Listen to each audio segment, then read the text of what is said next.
हाँ जी, तो नेक्स्ट आपके साथ हम प्रिंसिपल कर रहे हैं, प्रिंसिपल ऑफ इंश्योरेबल इंटरेस्ट। यानी जिस पर्टिकुलर चीज के लिए आप इंश्योरेंस करा रहे हैं उसमें आपका इंटरेस्ट क्या है। ठीक है, अगर आपका इंटरेस्ट नहीं है, वो आपसे वो चीज रिलेटेड नहीं है, तो आप उसका इंश्योरेंस नहीं करा सकते। ठीक है, अगर इस प्रिंसिपल को ध्यान से समझना है तो देखिए, ये प्रिंसिपल कहता है that insured must have insurable interest in subject matter of the policy. यानी कि इंश्योर्ड जो भी है, यानी जो इंश्योरेंस करवा रहा है, जिसको इंश्योरेंस का बेनिफिट मिलना है, कंपनसेशन मिलना है, ठीक है ना, उसका इंटरेस्ट होना चाहिए subject matter of the policy. यानी जिस रिलेशन में पॉलिसी कराई गई है, ठीक है, जो सब्जेक्ट मैटर है पॉलिसी का, अगर उसमें कोई इंटरेस्ट नहीं है, ठीक है, तो उसका इंश्योरेंस इंश्योर्ड को मिल ही नहीं सकता, उसका कंपनसेशन उसे मिल ही नहीं सकता, और सबसे बड़ी बात है वो इंश्योरेंस उसका करा ही नहीं सकता। ठीक है, इसके काफी एग्जाम्पल हम देख सकते हैं। आइए पहले जरा इसको एक बार डिटेल में समझ लें, फिर एग्जाम्पल्स की बात करेंगे। आगे देखिए, taking an insurance policy without interest.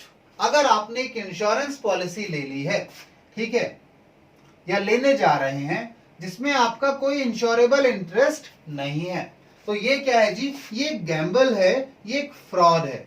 ठीक है, ये इलीगल है, और इलीगल है यानी लॉ इसे परमिट नहीं करता। ठीक है सर, क्या मतलब है इसका, सुनिए जी।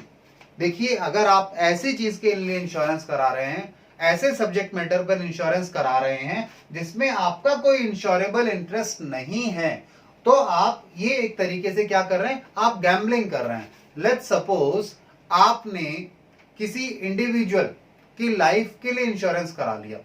आपको लगता है ये व्यक्ति बहुत, मतलब कह सकते हैं थोड़ा बदमाश टाइप का है, मानो इसे लगता है कि पता नहीं कौन कब इसे गोली मार जाए, तो आपने कहा ठीक है, मैं इस व्यक्ति के नाम पे, इसकी जो डेथ के चांसेस हैं बहुत ज्यादा है, इसके मृत्यु के चांसेस बहुत ज्यादा है, तो क्यों ना मैं इसकी लाइफ पर इंश्योरेंस ले लूं, जैसे ये मरेगा मुझे पैसा मिल जाएगा। अब देखो, वो जो पर्सन है वो स्ट्रेंजर है, आप उसे जानते ही नहीं है, ना वो आपको जानता है। क्या आप उस पर इंश्योरेंस लेकर इस तरीके से एक जुआ नहीं खेल रहे हैं, गैम्बलिंग नहीं कर रहे हैं, फ्रॉड नहीं कर रहे हैं? बिल्कुल कर रहे हैं। तो इस तरह की चीजें परमिटेड नहीं है लॉ में। आपको इंश्योरेंस कराना है तो आपका इंश्योरेबल इंटरेस्ट होना चाहिए सब्जेक्ट मैटर में, अगर नहीं है तो आप इंश्योरेंस नहीं करा सकते। जैसे एग्जांपल लीजिए, आप एग्जांपल ले सकते हैं लाइफ इंश्योरेंस का। लाइफ इंश्योरेंस के अंदर, ठीक है, देखिए, लाइफ इंश्योरेंस में, in case of life insurance, insurable interest comes with the relation of insured with the person taking insurance policy। कैसे आता है इंश्योरेबल इंटरेस्ट? ये आता है जी रिलेशन से।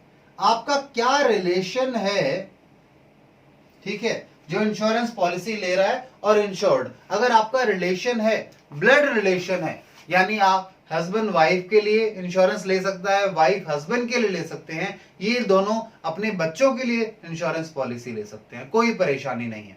ठीक है, आप थर्ड पार्टी किसी स्ट्रेंजर के लिए इंश्योरेंस पॉलिसी नहीं ले सकते, क्योंकि उनसे आपका कोई रिलेशन ही नहीं है, आपका कोई सब इंश्योरेबल इंटरेस्ट ही नहीं है। ठीक है, तो इंपॉर्टेंट बात है कि आपका अगर इंश्योरेबल इंटरेस्ट नहीं है तो आप इंश्योरेंस पॉलिसी नहीं ले सकते। अगर आपने गलती से ले भी ली तो वो वैलिड नहीं है, ठीक है, अगर पता लगता है तो। ठीक है, नहीं पता लगा तो बात ही खत्म हो जाती है साहब। ठीक है, क्योंकि पता ही नहीं लगा, यानी वो मान रहे हैं कि रिलेशन एग्जिस्ट करता है, या उन्हें इस चीज की सूचना नहीं मिली, एक तरीके का फ्रॉड है वो। ठीक है, नहीं होना चाहिए, कोई कर रहा है तो। चलिए वापस आइए यहां पर, जैसे इंश्योरेंस में मैंने कहा, ठीक है, इसी तरीके से अगर आप एग्जांपल लें फायर इंश्योरेंस का। लाइफ इंश्योरेंस में मैंने बताया कैसे इंश्योरेबल इंटरेस्ट होगा, वो डिपेंड करेगा आपका रिलेशन है या नहीं है इंश्योर्ड का, तो with the person taking the insurance. ठीक है, करा सकता है, दूसरा व्यक्ति इंश्योरेंस ले सकता है आपके लिए, प्रोवाइडेड वो आपको रिलेशन में हो, उसका ब्लड रिलेशन हो आपके साथ। ठीक है, ऐसे ही फायर इंश्योरेंस की बात करें, अगर फायर इंश्योरेंस की बात करो तो यहां पर जो इंश्योर्ड है, जिसने इंश्योरेंस करवाया है, वो कब इंश्योरेंस ले सकता है? अगर वो इंश्योर्ड है, उसे कोई लॉस सफर किया है उसने, कैसा? फाइनेंशियल लॉस, उसे आर्थिक कोई नुकसान होता है। कब? If subject matter is damaged. ठीक है, is damage to prove his interest. वो कब फायर इंश्योरेंस ले सकता है? उसकी प्रॉपर्टी नहीं है खुद के नाम पर जहां पे आग लगी, ठीक है, उसकी प्रॉपर्टी वो खुद की नहीं है, बट वो इंश्योरेंस ले सकता है क्योंकि उसे लगता है कि अगर ये प्रॉपर्टी को नुकसान हुआ तो उसे फाइनेंशियल लॉस हो सकता है। अगर सब्जेक्ट मैटर को लॉस होता है, डैमेज हो जाता है सब्जेक्ट मैटर, तो उसे क्या होगा? फाइनेंशियल लॉस होगा। तो वो क्या कर सकता है? वो फायर इंश्योरेंस ले सकता है। या फिर दूसरा कब ले सकता है वो फायर इंश्योरेंस? वो ऑनर है, ठीक है, या फिर हमने क्या कहा, वो कब ले सकता है फायर इंश्योरेंस? या वो ऑनर है प्रॉपर्टी का, तो भी वो फायर इंश्योरेंस ले सकता है, ठीक है। इसमें बेस्ट एग्जांपल आप समझना चाहें, सर ये बात समझ नहीं आई, तो इसमें बेस्ट एग्जांपल आप समझ सकते हैं। देखिए एग्जांपल देखिए, लेट्स सपोज आपने आईसीआई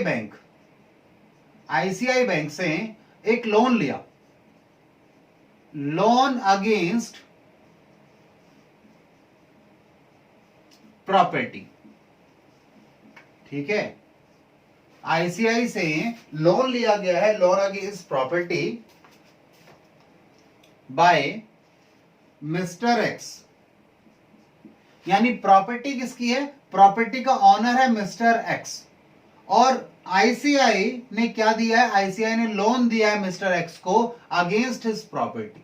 अब मानो कल को ये प्रॉपर्टी ही नहीं रहे, तो क्या आईसीआई बैंक को लॉस हो सकता है? हाँ बिल्कुल हो सकता है, क्योंकि मिस्टर एक्स कहेंगे साहब मैंने तो प्रॉपर्टी के अगेंस्ट लॉस लिया नहीं, लोन लिया था, और अब वो प्रॉपर्टी नहीं है तो मैं पैसा कहां से दूं आपको? आप प्रॉपर्टी बेचो, बेचने जाओगे, प्रॉपर्टी नहीं है। तो इस केस में मिस्टर एक्स तो अपनी प्रॉपर्टी पे इंश्योरेंस करा ही सकता है कि आग लगने से मेरी प्रॉपर्टी को नुकसान होगा तो मैं इंश्योरेंस करा ही सकता हूं। मिस्टर एक्स की तो दिक्कत ही नहीं है, वो ऑनर है। ऊपर बात कर रहे हैं यहां पर कि आपको अगर कोई फाइनेंशियल लॉस हो सकता है, क्यों? क्योंकि सब्जेक्ट मैटर डैमेज हो जाए तो आईसीआई बैंक या और कोई थर्ड पार्टी भी, ICI bank can also take insurance policy on mister X property. Mister X की प्रॉपर्टी पर आईसीआई बैंक भी एक इंश्योरेंस ले सकता है, ताकि कल को अगर इस प्रॉपर्टी को कोई नुकसान होता है तो उनका खुद का पैसा ना डूब जाए, क्योंकि अगर वो प्रॉपर्टी डैमेज होती है तो उनको फाइनेंशियल लॉस हो सकता है, उनका पैसा डूब सकता है। मिस्टर एक्स को तो नो डाउट वो इंश्योरेंस ले सकता है, फायर इंश्योरेंस, ठीक है, बट हम बात कर रहे थे इस ऊपर वाली थर्ड पार्टी की, ठीक है, जिसने लोन दिया है मिस्टर एक्स को अगेंस्ट दैट प्रॉपर्टी। चलिए, तो ये हमारा टॉपिक हो गया जी, प्रिंसिपल ऑफ इंश्योरेबल इंटरेस्ट। आपका इंश्योरेबल इंटरेस्ट नहीं है तो आप इंश्योरेंस नहीं करा सकते, ठीक है। Same goes for marine insurance वगैरह भी के लिए भी जाएगा, ठीक है ना। चलिए, तो आप इसे नोट डाउन कीजिए, फिर आपके साथ हम आगे चलेंगे।